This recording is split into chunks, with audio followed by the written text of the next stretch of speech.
Berlin, the heart of the Weimar Republic in the 1920s, a city alive with political tension, cultural shifts, and emerging ideologies. Amidst this turbulent backdrop emerged Horst Wessel, a figure whose life and death became a powerful symbol for the Nazi movement.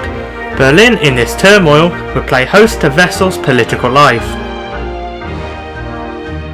Horst Ludwig Georg Erich Wessel was born on October 9, 1907 in Bielefeld, Germany. Raised in a conservative Protestant household, Wessel's early years were marked by a strong sense of nationalism. His father, Dr. Ludwig Wessel, was a Lutheran minister and chaplain to the HQ of Paul von Hindenburg in World War I. Thus, due to his father's roots, Horst Wessel was brought up with a strong nationalistic tradition and values.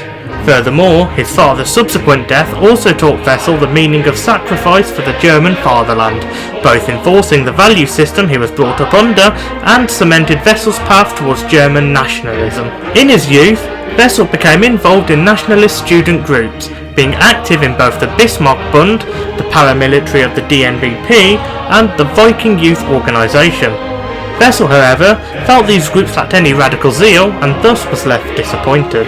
Wessel wouldn't truly be satisfied until he joined the Nationalsozialistische Deutsche Arbeitspartei, or NSDAP, in the mid-1920s. He quickly rose to the ranks of the Sturmabteilung, or SA, known as the Brown Shirts, due to his fervent dedication and charisma.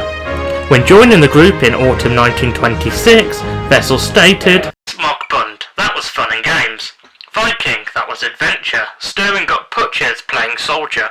The NSDAP, on the other hand, was a political awakening that had an ideology which was totally foreign to the combat leagues." Thus, joining the SA represented a home for Wessel, one in which he found an outlet for his radical views and zeal. His role in the SA is clearly a major one. After only a short time in the SA, Wessel had become Standartenführer of Sturm Section 5 in Friedrichshain, Berlin, a region well known for its proletarian roots. Wessel, due to his enthusiasm, charisma and bravery, transformed his section into a dedicated fighting force, in which successfully challenged the KPD on home turf. This period even saw people in these red areas of Berlin converting to the National Socialist cause, with Wessel's own unit being comprised of many former KPD members. The life of Horst Wessel would end dramatically. In 1929, Wessel had become involved with a prostitute, Erna Janecke. He would eventually leave home and sublet an apartment with her in Friedrichshain. This period saw his enthusiasm for the party drop, to the disappointment of his SA unit.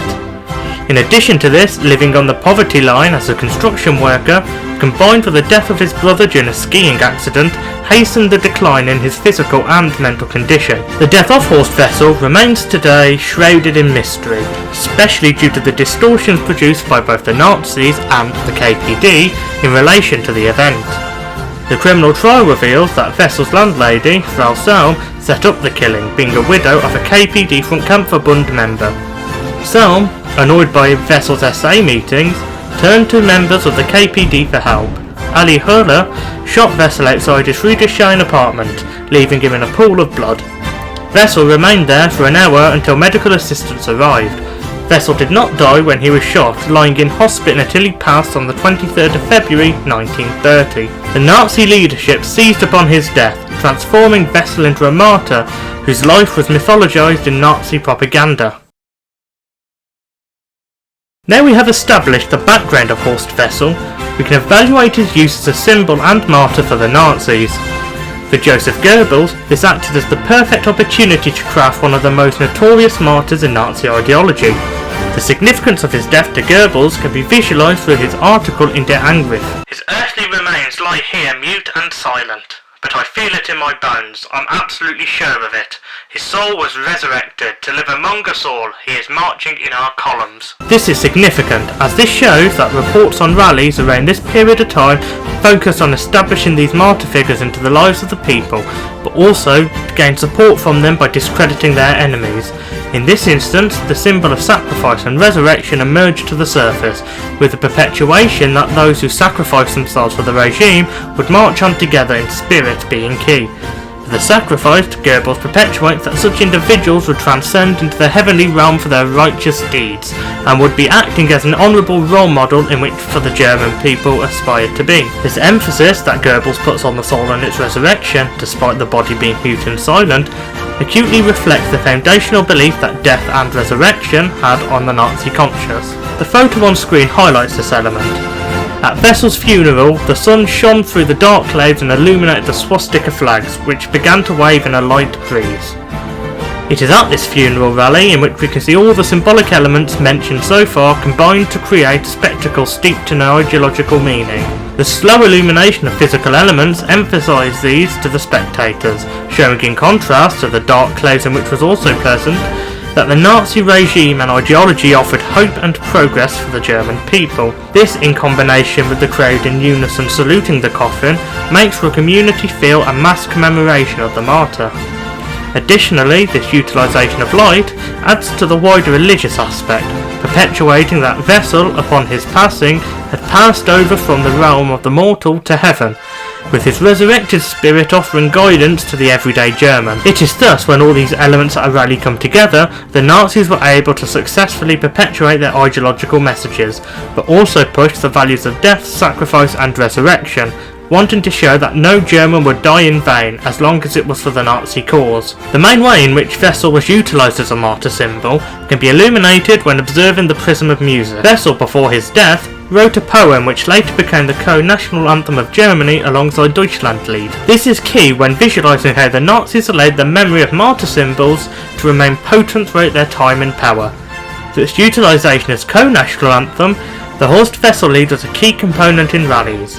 So the mass singing of such songs, people present and those listening through radio feel part of the movement, but further absorb the meanings of the song.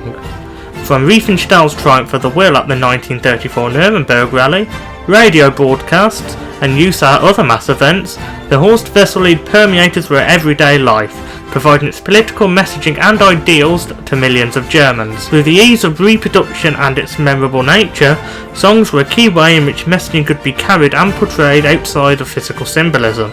Additionally, this allowed martyr figures, alongside the values they represented, to become ingrained into the minds of the population, giving the Nazis willing participants in both future crimes and in battles in which death was almost certain. As such, symbols such as martyrs allowed a person's life to act as a preparation for the honourable death of the Reich. Thus, Wessel's legacy became a cornerstone of Nazi mythology, though his life's true story is entwined with the era's complex and violent political struggles. Understanding figures like Horst Wessel help us comprehend how history is shaped, not just by actions, but by the narratives constructed around them.